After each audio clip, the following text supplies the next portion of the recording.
마지막 주에 단기선교를 우리가 가게 됩니다. 거의 준비가 다 되어가는 중인데요. 김현배 집사님이 단기선교를 가시겠다고 조금 늦게 이제 신청을 하셨습니다. 60 중반쯤이시라고 제가 연세를 정확하게 모르겠지만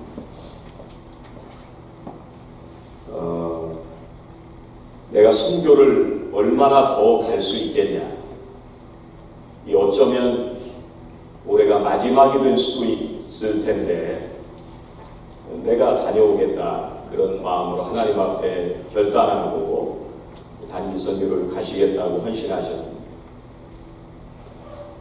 우리 집사님 그 살아가시는 모습을 통해서 하나님께서 함께하고 계시구나 라고 하는 것을 체험하게 됩니다.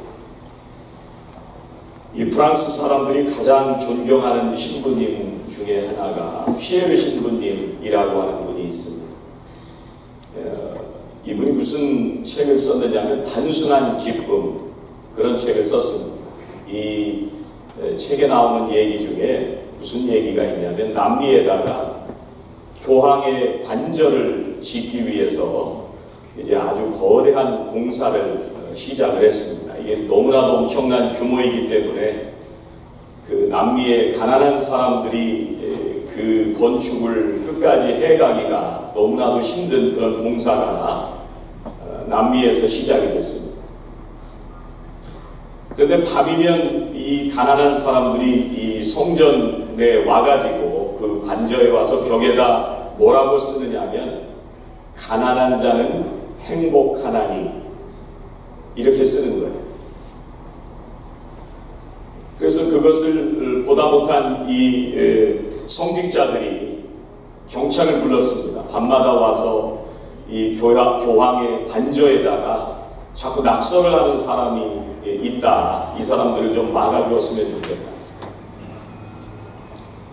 이 피에르 신부님이 이 모습을 보면서 뭐라고 그 책에서 얘기를 하느냐 하면, 이 성소가 아름답다고 하는 것은 대리석이나 아름다운 장식으로 그 성전을 꾸몄기 때문에 그 성소가 아름다운 것이 아니라 그 성소의 주변에 집 없는 사람이 없을 때, 그리고 그 성전의 주변에 헐벗는 자가 없을 때, 그리고 그 성소의 주변에 굶는 사람이 없을 때, 그리고 그 성소의 주변에 혼자 우는 자가 없을 때, 그것이 정말 성소다운 성소다.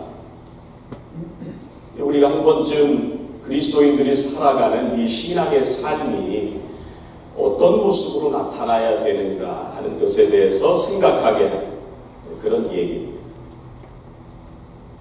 오늘 우리들이 읽은 말씀은 아브라함의 얘기인데요. 이분이 살아가는 그 삶의 여정 속에서 하나님이 이분과 함께 동행하고 계시다고 하는 것을 우리가 이 아브라함의 모습에서 보게 됩니다.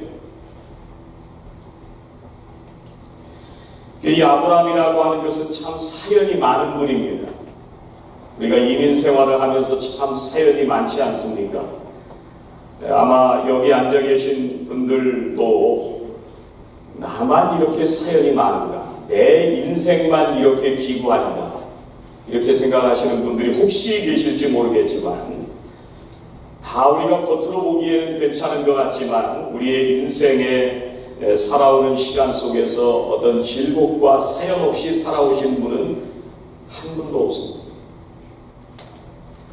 여러분 옆에 계신 분들 손을 꼭 잡아주시면서 인사하실래요? 잘 살아오셨습니다. 인사. 잘 살아오셨습니다. 다시 한번 손을 더 꼭 잡아주시면서 앞으로도 잘 사실 줄로 믿습니다.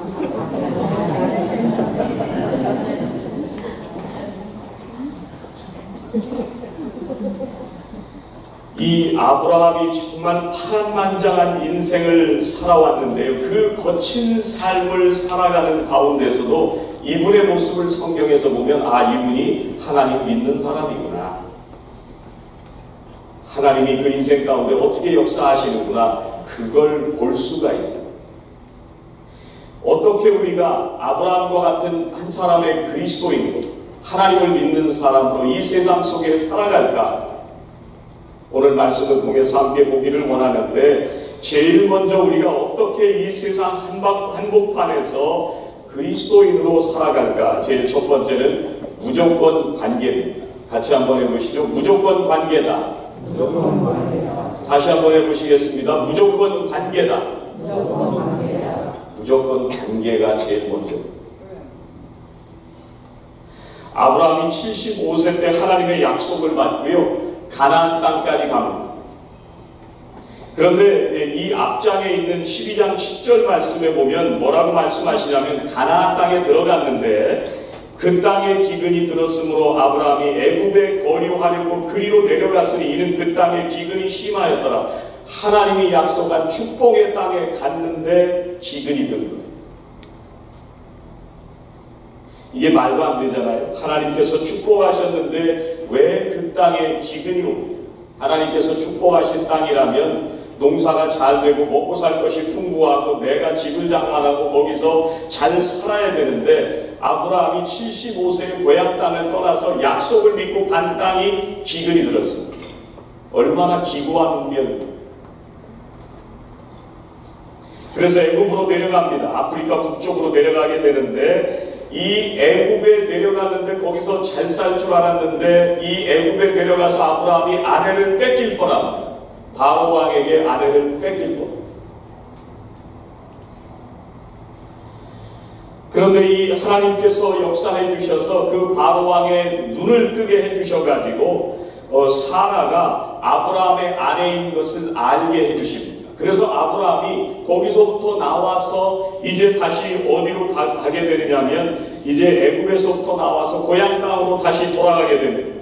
여러분 여기까지 우리가 이 아브라함의 인생을 보면 나그네 중에 나그네입니다. 여러분 인생이 나그네와 같습니다. 그리고 나서 오늘 13장 1절에 뭐라고 말씀하시냐면 아브라함이 애굽에서 그와 그의 아내와 모든 소유와 롯과 함께 네겝으로 올라가니 이 네겝까지 다시 돌아온 거예요. 이 네겝가 어디냐면 하나님께서 축복하신 그 가나안 땅의 제일 남쪽, 그게 네겝이라고 하는 지역이죠. 이 아브라함이 조카 롯과 함께 기근을 피해서 애굽으로 갔다가 바로에게 쫓겨서 다시 가나안 땅으로 돌아왔습니다. 그런데 이 네겝이라고 하는 땅이 잘 살 수 있었던 땅이 아니라 사막 지역이기 때문에 이게 제대로 살 수 없는 그런 땅이었습니다. 그래서 거기서부터 조금 더 올라가서 베델이라고 하는 곳에 가서 살기 시작했습니다. 그런데 6절 말씀해 보니까 그 땅이 그들이 동거하기에 넉넉하지 못하였으니 이는 그들의 소유가 많아서 동거할 수 없었음이니라. 이렇게 말씀합니다. 이 아브라함이 롯과 함께 이 베델이라고 하는 곳까지 올라갔는데 거기서 이제 조금씩 소유가 늘어나면서 이 조카 롯의 목자와 아브라함의 목자가 서로 양을 먹일 땅을 찾기 위해서 싸우기 시작합니다. 이제 애굽에서부터 도망쳐서 겨우 네겝까지 왔다가 네겝에서도 살 수가 없어서 조금 더 올라와서 베델 땅까지 와서 정착하는가 했더니 거기서도 서로 목자들끼리 싸웁니다. 그야말로 이 아브라함의 일생이 기구한 운명입니다. 자기 고향 하란 땅을 떠나서 가나안 땅에 왔다가 가나안에서 기근이 들어서 애굽으로 내려갔다가 애굽에서 다시 네겝이라고 하는 지역으로 왔다가 베델로 왔는데 또 거기를 떠나야 되는 그런 상황이 벌어졌습니다. 그런데 아브라함이요, 이 롯의 목자들 사이에 조카뻘 되는 사람인데 이 롯의 목자들과 싸움이 일어나니까 중요한 얘기를 시작하는데 8절에 뭐라고 시작을 하냐면 아브라함이 롯에게 이르되 이렇게 말씀합니다. 누가 누구에게요? 아브라함이 롯에게. 누가 누구에게요? 아브라함이 롯에게. 이게 롯이 아브라함에게 먼저 얘기한 것이 아니라 아브라함이 먼저 롯에게 얘기한 거예요. 이 순서를 우리가 좀 생각을 해볼 필요가 있는데, 지금 분명히 목자들끼리 서로 싸우는데 아브라함이 먼저 가서 조카에게 화해를 시도했다는 얘기입니다. 그러면 여러분, 반대로 조카뻘 되는 사람이 먼저 어른에게 찾아와서 어르신 죄송합니다, 목자들끼리 싸움이 일어나서 죄송합니다, 사과하고 자기가 어디 다른 데 가야 되는데, 지금 롯은 아브라함을 찾아갔다는 얘기가 없습니다. 누가 먼저 얘기했느냐면 아브라함이 먼저 얘기했어요. 여러분, 따지고 보면은요, 이 조카는 아브라함의 집에 함께 살면서 도움을 많이 받고 살았습니다. 그리고 아브라함은 롯에게 아버지와 같은 그런 사람입니다. 그렇다고 한다면 롯이 먼저 아브라함에게 가서 뭔가 오해가 있었던 것 같습니다. 우리가 이런 잘못된 일들은 잘 다시 조정했으면 좋겠습니다, 이렇게 상의를 드렸어야 되는데, 그런데 롯이 아브라함에게 가지 않고 아브라함이 롯에게 먼저 갔습니다.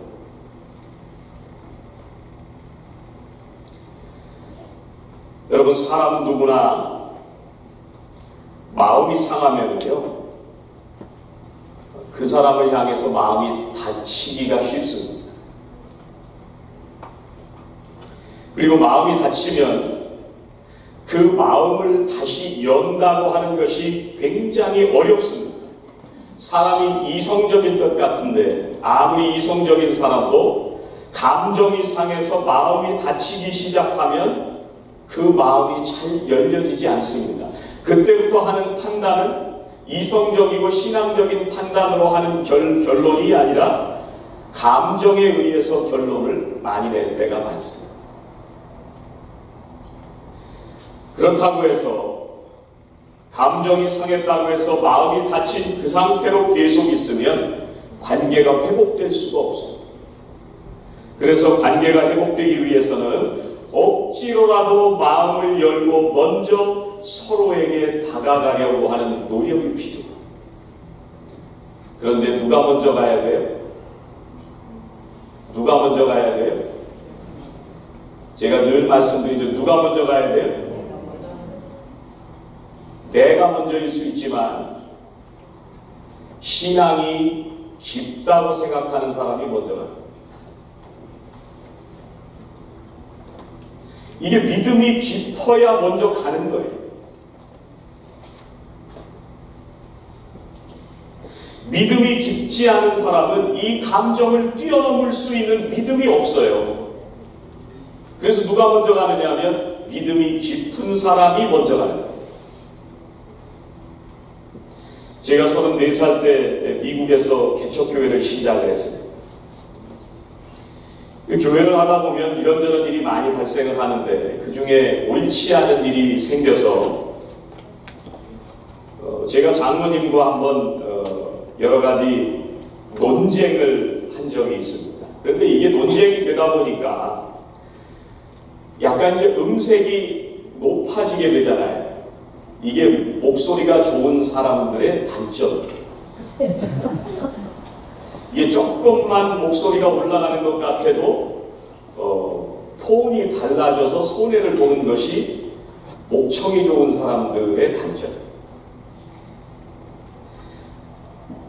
문제는 이 일이 제대로 됐느냐 안 됐느냐를 논쟁하는 것이 중요한 것이 아니라 문제는 그 다음인데, 분명히 목회자인 제가 옳은 얘기를 했음에도 불구하고 시간이 지나서 남는 건 뭐냐면 제 얼굴 표정과 제 목청만 기억에 남아요. 이게 목회자의 억울함입니다. 성도님들은 화가 나면 화를 내도 되고 소리를 질러도 되고 쌍시옷을 얘기해도 되지만, 목사는 아무리 힘들고 화가 나고 속이 뒤집어져도 절대로 웃으면서 얘기해요. 그렇죠? 이게 아멘. 이게 목사가 어려운 거예요. 여러분 목사 아무나 안 된다고 그랬죠? 목사 되려고 하지 마.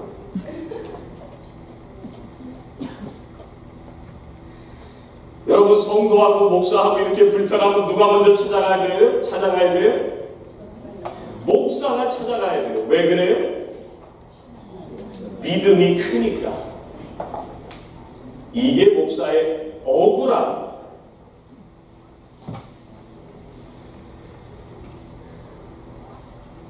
여러분들이 누구하고 싸울 때가 있어요.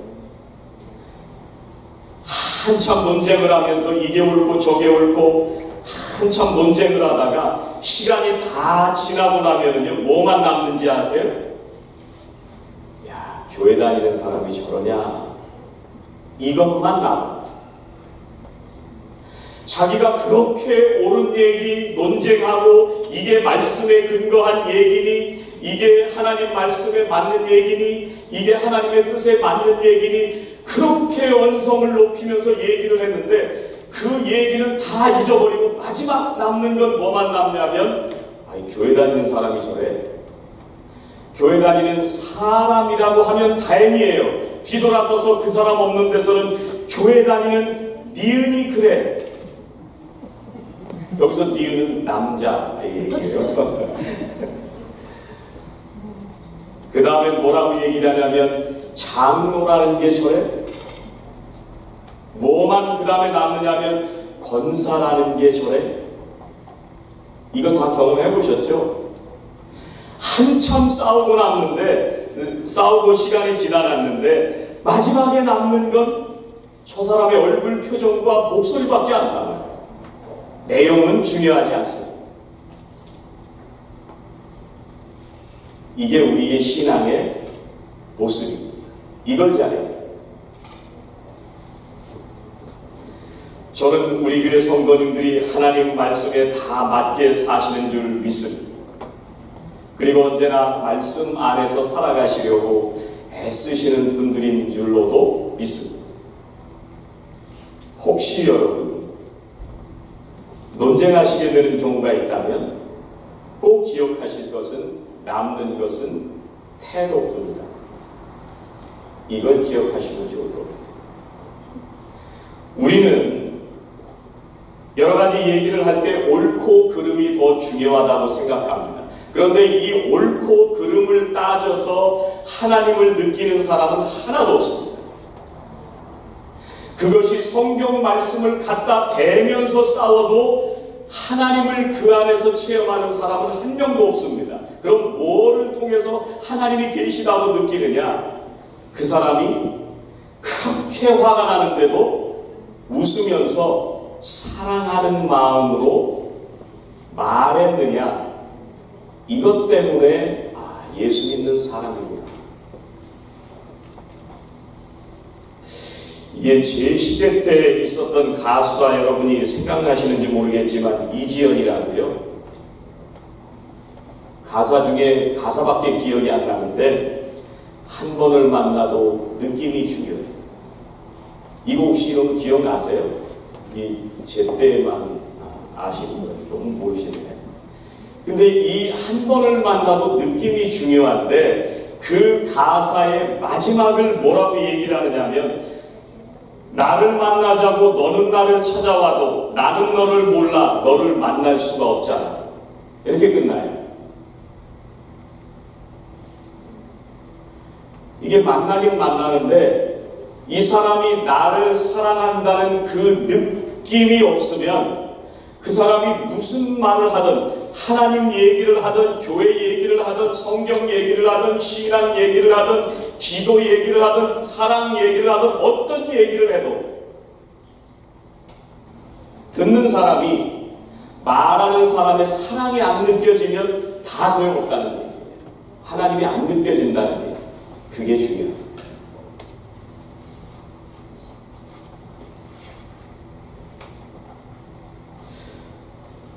어떤 사람은 자기가 먼저 손을 내밀면 자존심이 상한다고 생각할 때가 있습니다. 이 싸움에서 지는 거라고 생각할 때가 있습니다. 그런데 그렇지 않고요. 관계에 있어서는 사랑하는 사람이 이깁니다.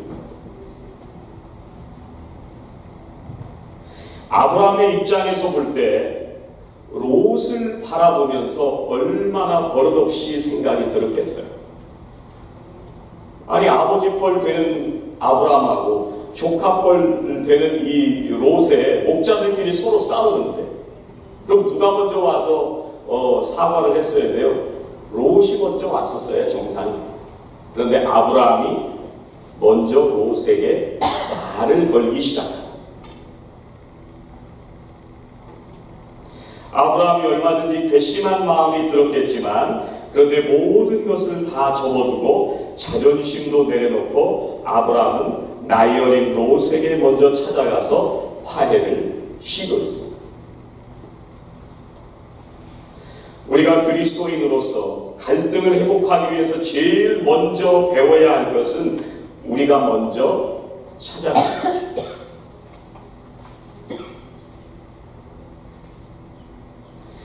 두 번째, 우리가 하나님을 믿는 사람들이라고 하는 표시가 어디에서 나오냐면 방향을 잘 정해야 돼요. 같이 한번 해보시죠. 방향을 정하라. 방향을 정하라.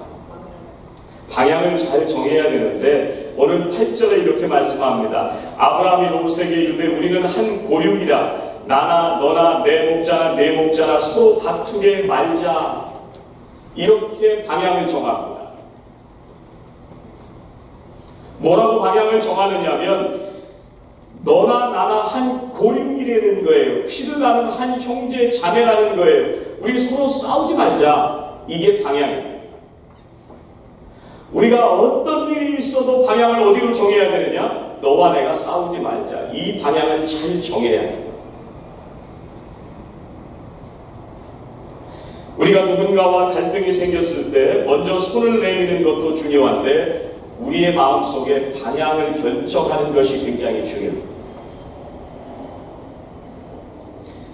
왜냐하면요, 이 사람이 갈등이 있을 때 이성적으로 판단할 것 같지만 우리는 언제나 감정적이 되기가 쉽습니다.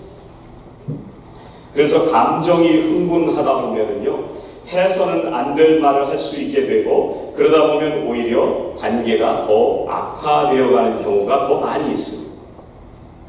만약에 아브라함이 조카한테 가가지고 롯에게 따지는 듯한 표정과 말투로 얘기를 했다면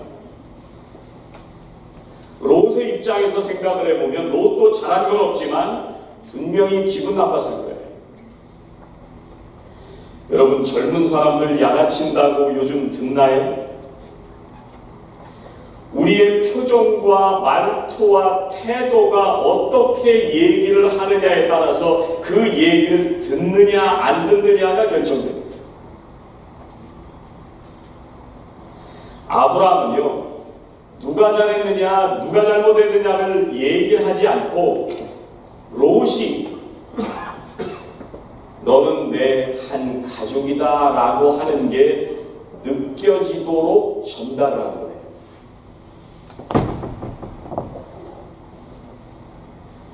이게 어려운 일인데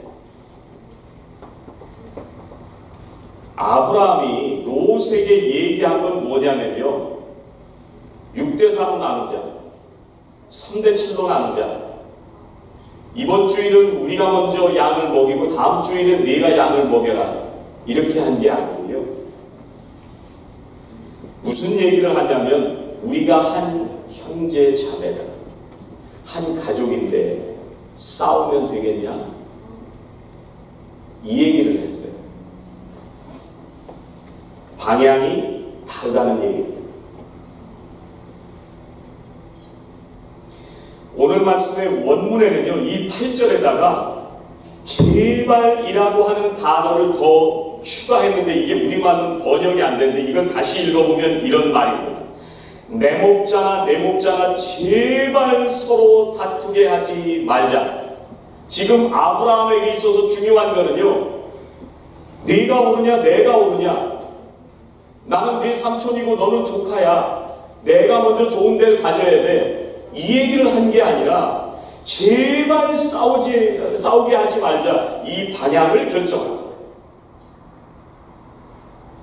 이게 느껴져야 저 사람이 예수 믿는 사람이구나. 이게 느껴지는 거예요.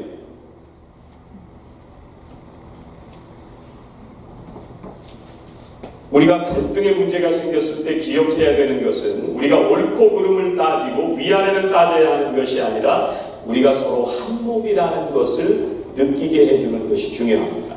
여러분, 롯이 아브라함이 이렇게 너그럽게 얘기를 하니까 그때 회개하고 제가 잘못했습니다. 이번만 용서해 주세요. 내가 먼저 좋은 땅을 가질 수 없습니다.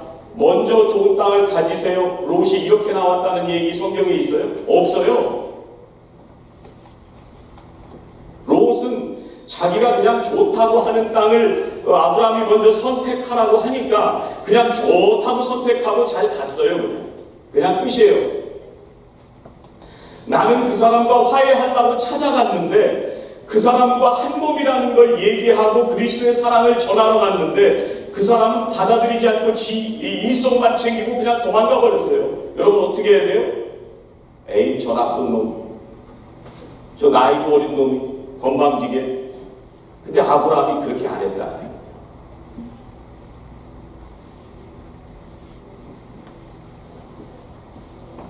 골로새서 3장 15절은 이렇게 말씀합니다. 그리스도의 평강이 너희 마음을 주장하게 하라. 평강을 위하여 너희가 한 몸으로 부르심을 받았나니.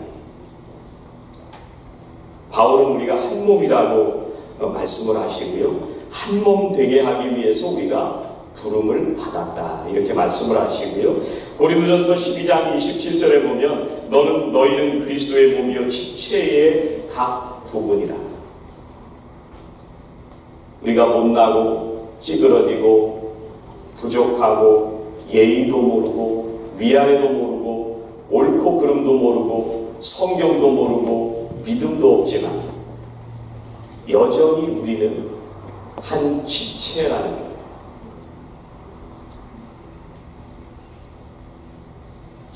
우리는 어떻게 쉽게 생각을 하냐면 상대방이 잘못하면 때려도 된다고 생각합니다. 왜냐하면 내가 옳다고 생각하기 때문에 그렇습니다. 그런데 그렇게 하면 우리의 모습을 통해서 하나님을 보기가 쉽지 않습니다.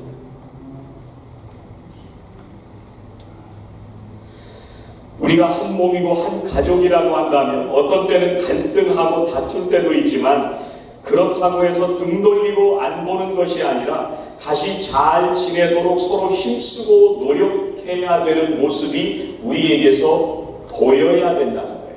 그래야 하나님을 거기서 보는 겁니다. 그래서 방향을 잘 정해야 돼요. 우리의 목적은 옳고 그름을 따지는 것이 방향이 아니라 우리가 한 가족이라는 것이 방향입니다. 그래야 우리가 하나님을 드러낼 수 있습니다. 세 번째, 아브라함이 그 삶을 통해서 하나님을 느끼게 해주는 부분이 뭐냐면 온전히 믿었기 때문에 그래요. 세 번째는 같이 한번 해보시죠. 온전히 믿어라. 온전히 믿었는데 9절 말씀은 이렇게 말씀합니다.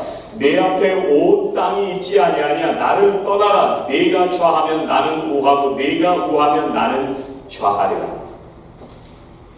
지금 우리가 한 가족이라고 얘기한 다음에 뭐라고 얘기하냐면 네가 좌하면 내가 우하고 네가 우하면 내가 좌하리라. 이렇게 얘기를 한단 말이죠. 여러분, 어떻게 이렇게 배짱 좋게 얘기를 했을까요?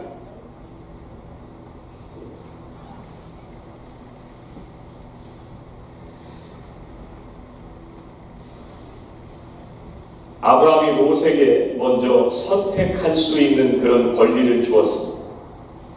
어떻게 보면 아브라함은 집안의 가장이기 때문에요, 자신이 먼저 선택할 권리를 가질 수도 있었습니다. 그런데 아브라함은 롯과의 관계를 위해서 자신의 권리를 다 포기했습니다. 어떻게 이렇게 권리를 포기할 수 있었을까? 이 아브라함은 지금 자기가 베델에까지 올라온 이 인생 가운데 하나님이 주시는 그 은혜를 체험했기 때문에 이런 믿음으로 가능했대요. 여러분, 아브라함이 75세에 하란 땅을 떠나라고 할 때 하나님을 믿으면서 하란 땅을 떠났습니다. 하란 땅에서 떠나서 하나님이 축복하신 가나안 땅에 가봤는데 농사도 제대로 못 짓고 기근이 들어가지고 애굽으로 피신을 했습니다. 거기서 아내도 뺏길 뻔하다가 다시 이 네겝이라고 하는 하나님이 축복하신 그 땅으로 돌아왔는데 여전히 거기서도 제대로 못 살아서 베델까지 올라왔습니다. 베델에서도 넉넉하지 않아서 조카의 목자들과 자기 목자들이 서로 싸우기 시작합니다. 그런데 아브라함은 그 과정 속에서 무엇을 체험했느냐면요, 그 수없이 방황하고 헤매일 것 같은 그런 인생 가운데 하나님이 그 인생의 구비구비마다 나를 돌보아 주셨습니다. 아내를 뺏길 뻔한 그 상황에서 자기는 자기 누이라고 속이려고 했는데 하나님께서 바로왕의 눈을 열어주셔서 아내를 되찾아올 수 있었어요. 자기가 잘해서 찾아온 게 아니에요. 하나님께서 그 과정에 이 아브라함의 아내를 찾아올 수 있도록 역사하셨습니다. 여러분, 아브라함이 아내 사람을 못 찾아왔으면요, 너로 인해서 네 자손이 바다의 모래처럼 하늘의 별처럼 많아지게 하리라, 이 약속이 안 이루어졌을 수도 있어요. 그런데 하나님께서 이 아브라함의 인생을 돌보아 주시고 자기는 아무것도 한 것도 없는데 자기는 자기 부인을 누이라고 속여서 거짓말을 했는데도 불구하고 이 부족한 아브라함을 위해서 하나님은 도와주십니다. 지금까지 내 인생을 경영해 보려고 다 왔는데 내가 하려고 할 때는 실패했는데 부족하고 모자란 내가 살아오는 이 과정 속에 하나님을 때로는 잊어버리고 살아갈 때도 있었는데, 그런데 하나님이 나를 도와주셔서 오늘까지 살아왔다는 그 믿음이 아브라함의 인생 속에 체험이 됐다. 그래서 이제 아브라함이 살아가는 그 삶은 어떤 환경 속에 내가 간다고 할지라도 결코 두려울 것이 없습니다. 왜냐하면 나같이 부족하고 모자란 사람을 지금까지도 인도해 주신 하나님께서 앞으로도 내가 어디를 가든지 뭘 할지라도 하나님께서 나를 복의 근원 삼으시고 나를 축복해 주실 것을 알았기 때문에, 그래서 조카에게 네가 좌하면 나는 우하고 네가 우하면 내가 좌하다. 뭘 선택해도 아무 관계가 없다는 얘기. 오직 하나님을 체험한 믿음의 사람들만이 고백할 수 있는 담대한 고백입니다.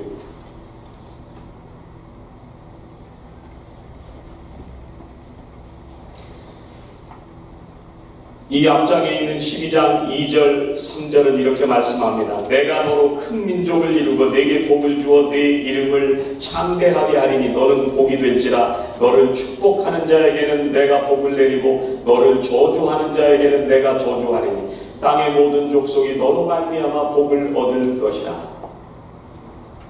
하나님께서 이렇게 말씀하셨습니다. 아브라함은 하나님의 이 말씀을 믿었습니다. 어디를 가든지 하나님께서 나에게 복을 주신다고 하는 그 약속의 말씀을 믿었기 때문에, 하나님을 믿었기 때문에 자기가 어디를 가든지 두려움 없이 갈 수 있었습니다. 믿음의 사람들만이 할 수 있는 얘기입니다. 그랬더니 하나님께서 오늘 17절에 이렇게 아브라함을 축복해 주십니다. 이제 롯은 자기가 갖고 싶다는 땅 가지고 떠났어요.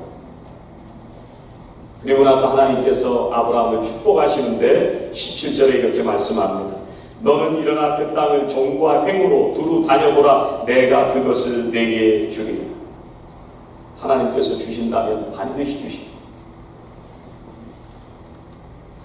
하나님께서 약속하시면 반드시 지키십니다.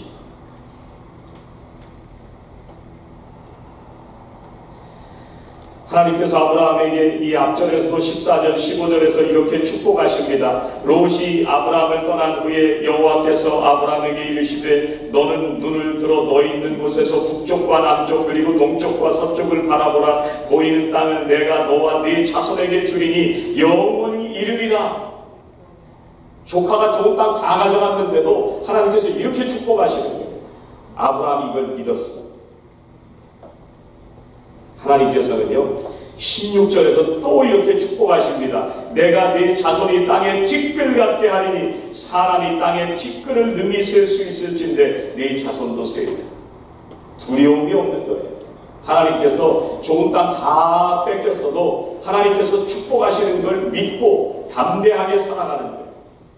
그래서 믿는 사람들은요 마음의 여유가 좀 있어요. 여러분, 우리가 피자를 먹을 때 피자가 대개 8조각으로 잘라줍니다. 8명이 먹으면 한 조각씩 맞습니다. 그런데 10명이 모이면요 2명은 못 먹게 되겠어요. 근데 우리는 늘 어떻게 생각하느냐 하면 10명이 모이면 2명은 못 먹겠구나. 그러면 내가 어떻게든지 이 2명 속에 들지 말고 하나라도 어떻게든지 먹어야지. 이렇게 생각해요. 근데 하나님 믿는 사람들은요 어떻게 이 얘기를 생각을 해야 되느냐 하면요 하나님 피자 하나만 더 주세요. 그러면 여유가 생기는 거예요. 근데 하나님은 야고보서에서 뭐라고 말씀을 하시느냐면 너희가 그렇게 그걸 얻으려고 싸우고 살인까지 하는데도 그걸 얻었느냐? 못 얻었다는 거예요. 그 다음에 뭐라고 말씀하시냐면 왜 기도하지 않냐는 거예요. 갑자기 세상 사람들은 이 파이가 8조각으로 되어 있으면 이것 때문에 머리를 대고 싸웁니다. 반드시 한 조각 먹기 위해서 싸웁니다. 근데 믿는 사람들은 하나님 앞에 기도해서 하나님 피자 하나만 더 주세요. 이게 믿는 사람들. 그리고 하나님이 주신다는 걸 믿어야 이때 기도할 수 있는. 어떻게 보면 별게 아닌 것 같지만